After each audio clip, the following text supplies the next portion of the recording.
Саламатсызбы, урматтуу телекөрүүчү, Ош ТВ телеканалда негизги маселе программасы. Бүгүн биз ипотекалык компаниялардын иши боюнча талкуу жүргүзөбүз. Өзүңүздөргө маалым болгондой эле, өлкө башчы жыл башынан бери 10 000 үй бүлөнү турак жай менен камсыздоо планы бар экендигин айткан. Андагы ипотекалык компаниянын турак жай алуу үчүн 25 жылдык мөөнөткө берилет. Акыркысы кечээ жакында эле Жалал Абад облусунда берилди. Анда 900гө жакын батирдин ачкычы ээлерине тапшырылды. Ал эми азыркы учурда Ош облусу боюнча бул иштер кандай жүрүп жатат жана кандай тартипте тизмеде турушу керек, ушул боюнча талкуу жүргүзөбүз. Ал үчүн атайын бизге конок чакырылган. Сиздер менен тааныштыра кетсем, мамлекеттик ипотекалык компаниянын адиси Жаркынбек Токторбаев келген. Саламатсызбы? Саламатсыздарбы? Алгачкы эле суроо айтсаңыз, азыркы учурда ушул турак жай алууга кезек күткөндөрдүн тизмеси канчага жетти? Алардын канчасы ушул сиздер айткан талаптарга жооп берип жатат? Бизде Кыргызстан боюнча айта кете турган болсок, бүгүнкү күндө кезек күткөн кишилердин саны 55 000 тегерегинде. Бизде курулуп жаткан батирлердин саны 65 000 тегерегинде. Ош боюнча айта кете турган болсок, Ошто план 10 000 батир каралган. Азыркы учурда 6400 батирдин курулуш иштери кызуу жүрүп жатат. Буюрса, кийинки жылы жаздан бул 2026 биринчи кварталдан баштап уже бериле баштайт.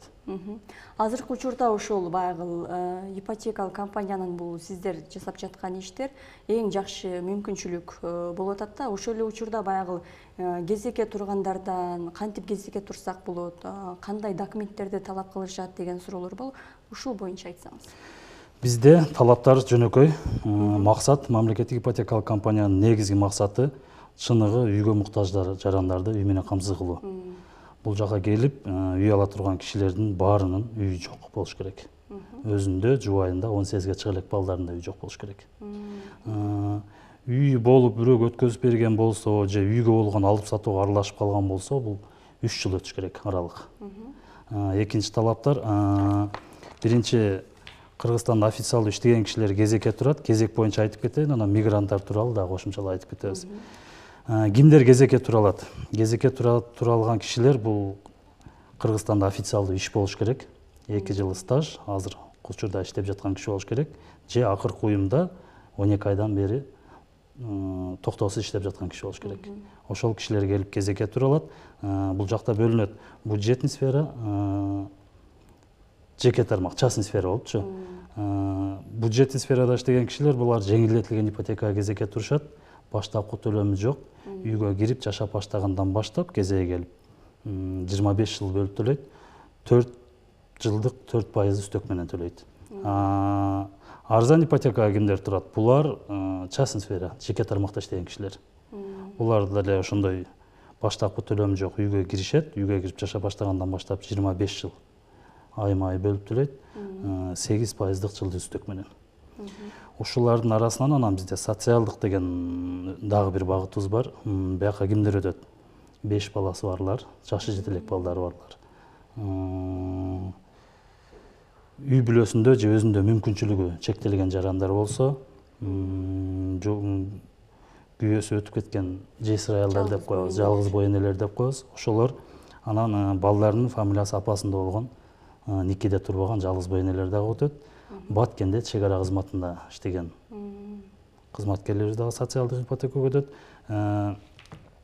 Жеке тармакта иштеп туруп, арзан ипотека багыты боюнча 8% үстөк менен кезекке туруп деле, эгерде 5 баласы болсо же мүмкүнчүлүгү чектелген жарандар болсо, алар социалдык ипотекага өтөт дагы 8% үстөк автоматтык түрдө 4%га кыскарат, и кезеги дагы алдыраак ачылат. Анан баягы айтып өтпөдүңүзбү?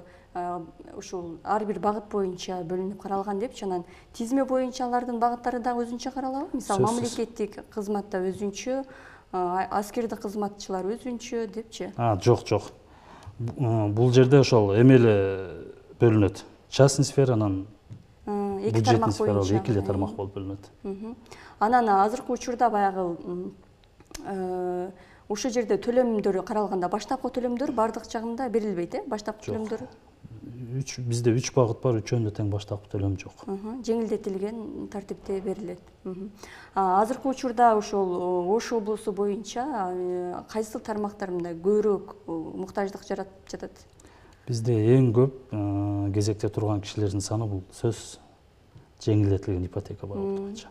Мамлекеттик ооруканалар, мамлекеттик мектептер, мына военный тармакта иштеген кишилер, көпчүлүгүн ушул кишилер түзөт да. Эң көп кезек бизде жеңилдетилген ипотека багыты боюнча. Кошумчалай кетсек, бизде жумушу жок кишилер, мигранттар, официальный жумушу жок кишилер биздечи. Президентибиздин указы менен 2024-жылы апрель айында чыккан болуш керек. Булар кезекке тура албайт. Мигранттар, Кыргызстанда официальный иши жок башка кишилер деле толтура да. Булар үлүштүк курулуш кошумча механизми чыккан бизге. Үйдүн 50%-ын беришет. Үйдү тандайт, булар кезекке турбайт, үйдүн бүтүшүн гана күтүшөт. Үй бүтүп кирип жашагандан кийин калган 50%-ын 15 жылга 8%-дык жылдык үстөк менен төлөшөт. Ошол азыр сиз жогоруда айтып өтпөдүңүзбү, атында мүлк болбошу керек деп. Ошондо баягы жер аянттарын алып, бирок үй сала албай, башка жакта ошо квартирада жүргөн болсо, алар каралган эмеспи? Бизде жери барлар жеринде үй куруло элек болсо, бул жактан үй бериле берет. Эгер үй курулуп калган болсо, берилбей калат. Эгерде баягы жогоруда сиз айтып өткөндөй, алып сатуу иштерине дагы ошонун атында жазылып катышып калган болсо, ал башка жакка өткөрүп берген болсо, мисалы мүлктү өзүнүн ээсине өткөрүп берип, бирок ошол күндөн баштап 3 жыл арыз таштаса, ушу 3 жыл өтүп кеткенге чейин берсе болобу? Жок. Кийинки 3 жылда. Алып сатууга аралашып калгандан кийин сөзсүз түрдө 3 жылдан кийин келип кезекке турат бул жака. Дагы 3 жыл талап кылынат. Ошондо жалпы эске алганда 6 жылдан кийин. Жок. Атында үй болуп калдыбы же бирөөнүн үйүн алып туруп өткөзүп бердиби? Үйдү бирөөгө өткөзүп бергенден кийин 3 жыл убакыт өтүш керек. Алып сатууга аралашып калгандан да 3 жыл убакыт өтүш керек. Ошондон кийин келип кезекке турса болот. Анан азыркы учурда баягы бизге келген суроолор бар бул жерде. Көп адамдар азыр бардыгы эле насыя менен иш кылышат да. Эгерде ошол тарыхы булганган болсо, деле анын таржымалына карабайсыздарбы деген. Бул 2019 жылга чейин мамлекеттик ипотека кепил болуп берип туруп, өзүбүз менен келишим бар банктар аркылуу үй алган жарандар бар. Азыр ал программа токтогон. 2022-ден баштап туруп мамлекеттик ипотекалык компания өз үй салып баштаган. Сапаты жакшы болуш керек, арзан болуш керек. Анан банк жок эле түз эле келип мамлекеттик ипотекалык компания менен келишим түзө берет.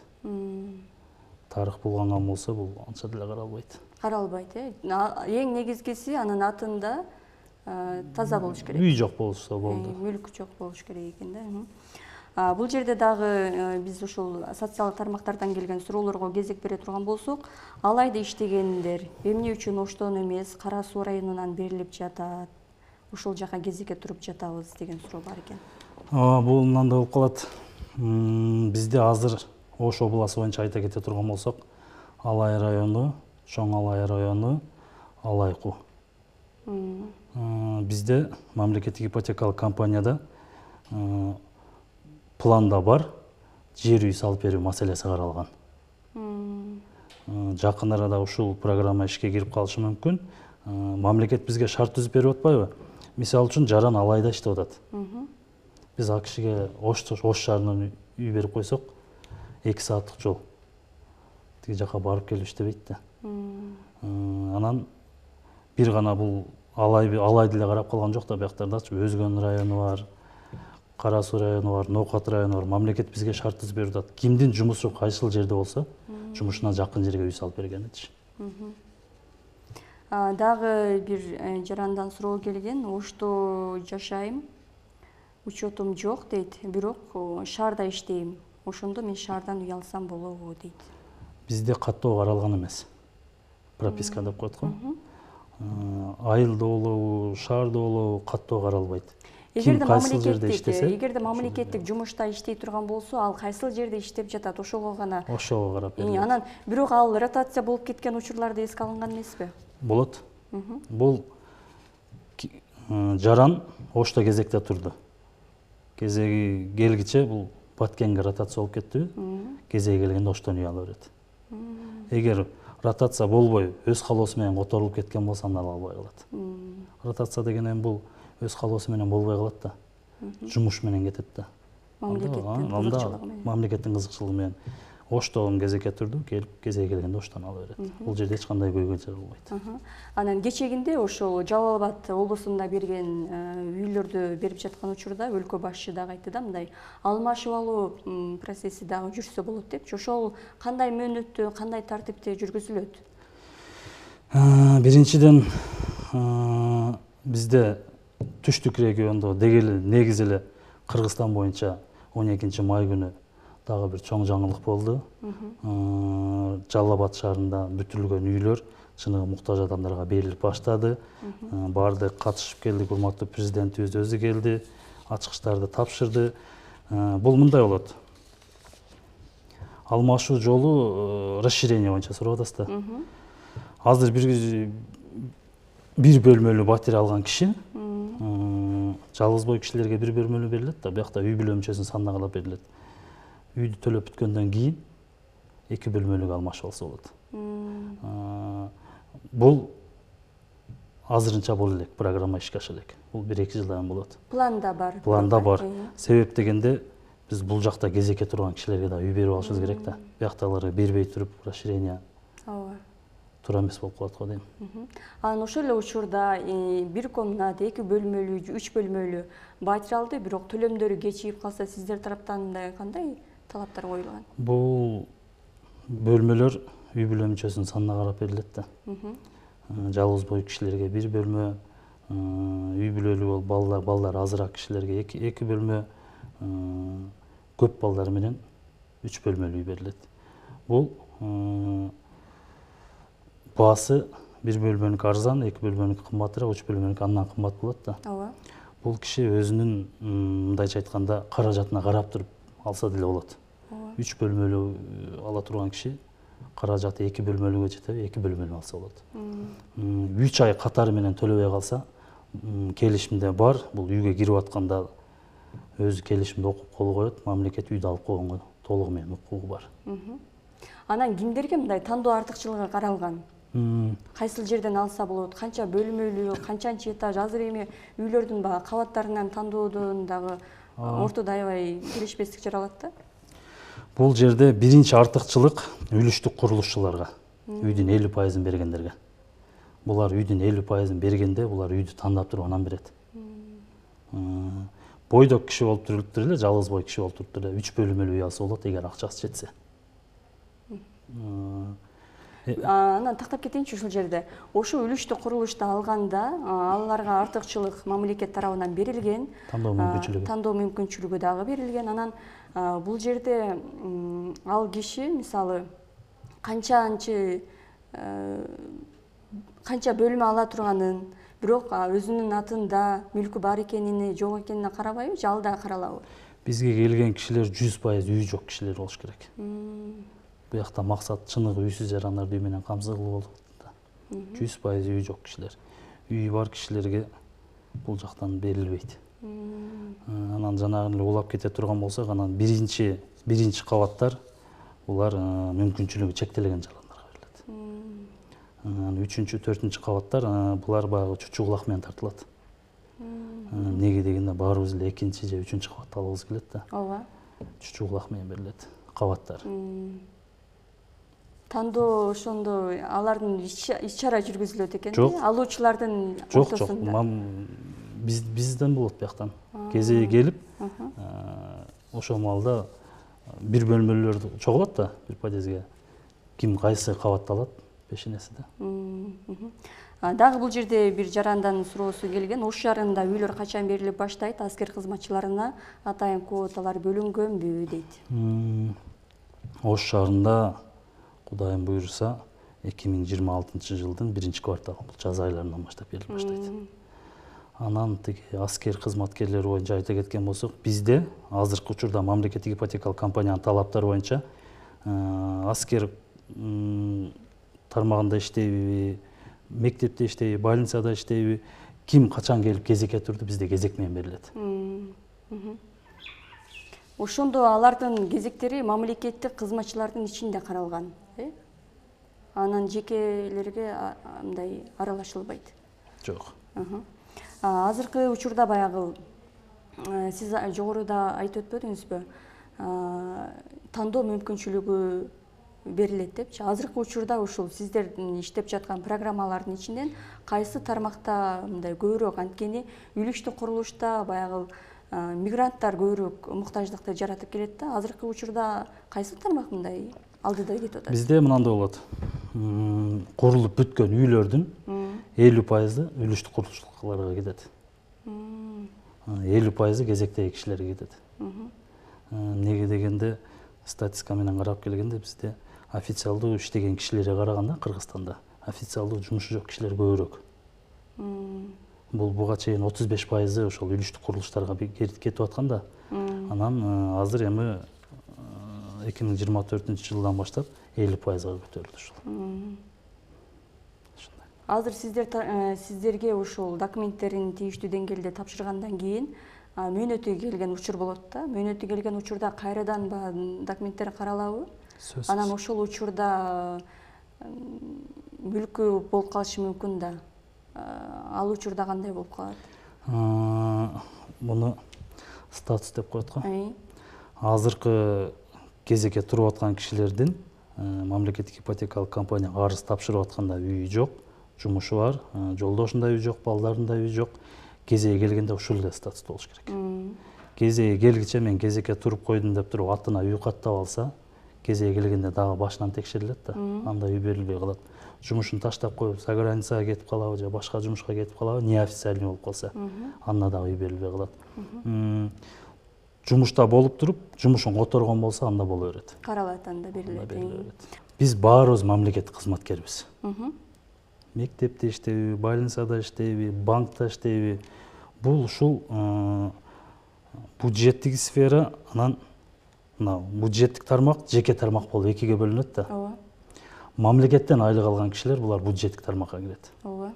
Өзүн өзү камсыз кылган ишканалар булар жеке тармакка кирет. Ошол мамлекеттен айлык алып бюджеттик тармакта иштеген кишилер булар жылдык 4% үстөк менен алат. Өзүн өзү каржылаган жеке тармакта иштеген кишилер булар 8% менен кирет. Анан бир үй бүлө мүчөлөрү мисалы эки тармактан кезекке турса болот. Мисалы Жалал Абадтан бирөөсү жолдошу турса, шаардан мисалы азыр ар кандай жол менен үй алып алыштын аракетин көрүп аткандар бар да. Ал арада дагы баягы жалгыз бой эне катары өзүн көрсөткөндөр, документ турлагандар бар. Бул боюнча кантип айтат элеңиз? Бул бир үй бүлөгө мамлекеттик ипотекалык компаниянын бир үй бүлөдөн жаран турат же жубайы турат, бир эле киши турат. Бул үй бүлөгө мамлекеттик ипотекалык компания тарабынан бир эле жолу үй берилет. Үйдү алган күндө деле төлөп бүтүп туруп, сатып туруп экинчи жолу үй ала албайт. Анан бир үй бүлөдөн эки киши эки жака кезекке тура албайт. Бизде кезек бүт ачык. Сайтка кирсеңиздер баары кирип көрсө болот. Баары прозрачный көрүнүп турат.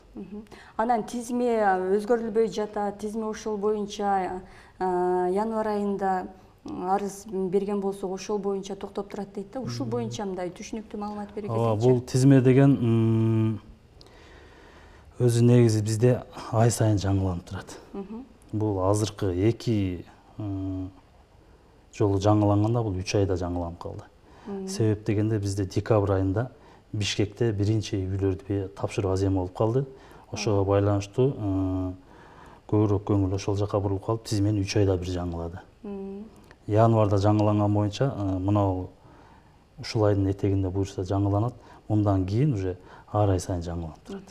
Ошондо ар бир жаран тизмесин ошо сиздердин сайтыңыздардан көзөмөлдөп турса болот, Бирок деген ал жакта общий тизме да.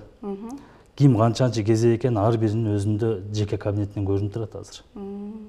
Арыз тапшырган күндөн баштап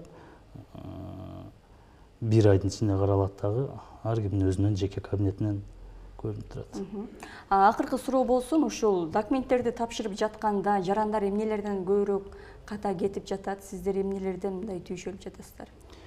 Бул эң оңой бул жактан арыз кетирүү онлайн, ыңгайлуу.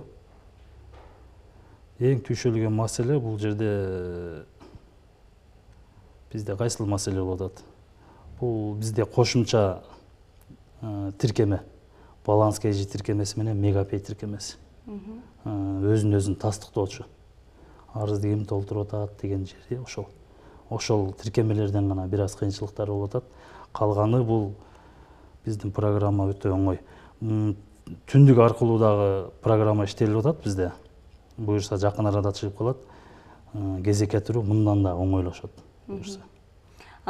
Бизге ошол суроо келгенде арыз толтура албай жатам, каттала албай жатам депчи, алар кайсыл жакка кайрылса болот, анан сиздин даректериңиз? Ооба, арыз толтура албай жаткан болсо, мен Ош боюнча айта кетсем, Ошто бизде ориентир шаардык мэрия, Курманжандатка 128, мэриянын артындагы жыйындар залынын 2-кабатында.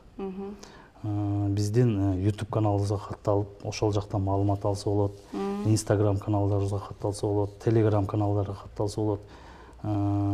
Сайттан Geek KG сайтына кирип кенен маалымат алса болот. Видео роликтери бар, жазуу түрүндө түшүндүрмөлөрү бар. Ошол жактан дагы кенен маалымат алса болот. Рахмат сиздин келип бергениңизге.